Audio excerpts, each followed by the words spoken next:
पृथ्वी के इतिहास में लगभग 30 करोड़ साल पहले एक विशाल महाद्वीपीय भूभाग था जिसे पैंजिया कहा जाता है। यह उस समय का एक सुपर कॉन्टिनेंट था जो आज के लगभग सभी महाद्वीपों को एक साथ जोड़कर बना था। पैंजिया चारों ओर से महासागरों से घिरा हुआ था जिसे पैंथालासा कहा जाता है। लेकिन समय के साथ टेक्टोनिक प्लेटों की गति ने इस सुपरकॉन्टिनेंट को तोड़कर अलग अलग महाद्वीपों का निर्माण कर दिया। लगभग 20 करोड़ साल पहले ट्रायसिक युग के अंत और जुरासिक युग की शुरुआत के दौरान पैंजिया में दरारें पड़नी शुरू हुई। यह प्रक्रिया भूगर्भीय प्लेटों के धीमे धीमे खिसकने से हुई। पैंजिया सबसे पहले दो प्रमुख भूभागों में विभाजित हुआ, लौरासिया और गोंडवाना। लौरासिया उत्तरी भाग में था और इसमें आज के उत्तरी अमेरिका, यूरोप और एशिया के कुछ हिस्से शामिल थे। गोंडवाना दक्षिणी भाग में था और इसमें दक्षिण अमेरिका, अफ्रीका, ऑस्ट्रेलिया, अंटार्कटिका और भारतीय उपमहाद्वीप शामिल थे। लौरासिया और गोंडवाना के अलग होने के बाद ये भूभाग धीरे धीरे और छोटे छोटे टुकड़ों में विभाजित होने लगे। यह प्रक्रिया लाखों वर्षों तक चलती रही। गोंडवाना के हिस्से अलग अलग दिशाओं में खिसककर आज के महाद्वीपों का निर्माण करने लगे।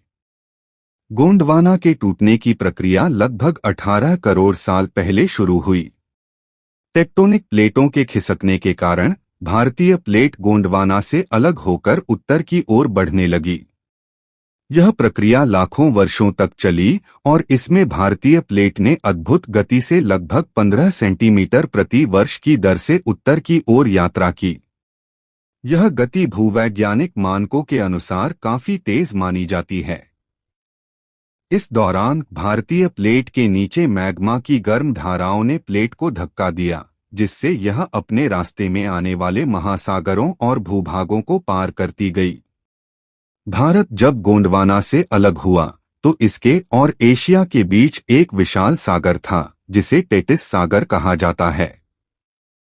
लगभग 5 करोड़ साल पहले भारतीय प्लेट एशियाई प्लेट से टकराई। इस टक्कर ने टेटिस सागर को बंद कर दिया और उसकी तलछटी परतें ऊपर उठकर हिमालय पर्वत का निर्माण करने लगीं। यह भूवैज्ञानिक घटना पृथ्वी के इतिहास की सबसे महत्वपूर्ण टेक्टोनिक घटनाओं में से एक थी। हिमालय आज भी बढ़ रहा है क्योंकि भारतीय प्लेट एशियाई प्लेट के नीचे धंसती जा रही है।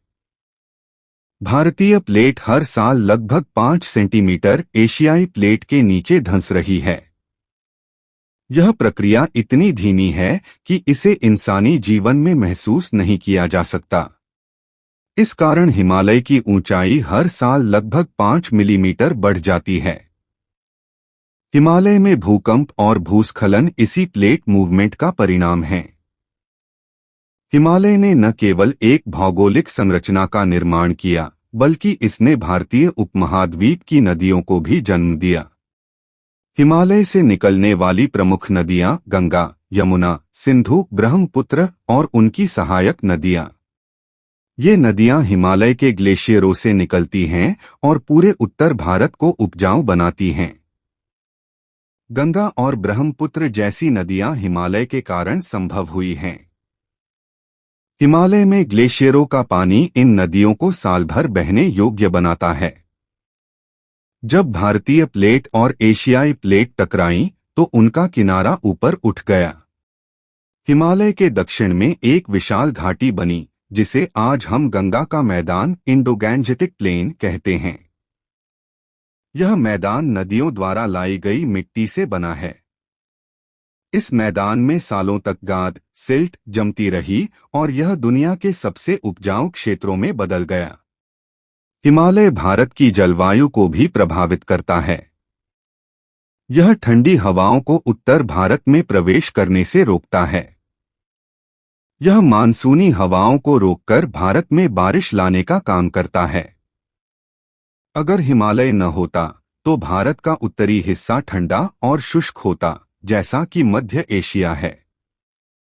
इस वीडियो को लाइक करें, इस चैनल को सब्सक्राइब करें।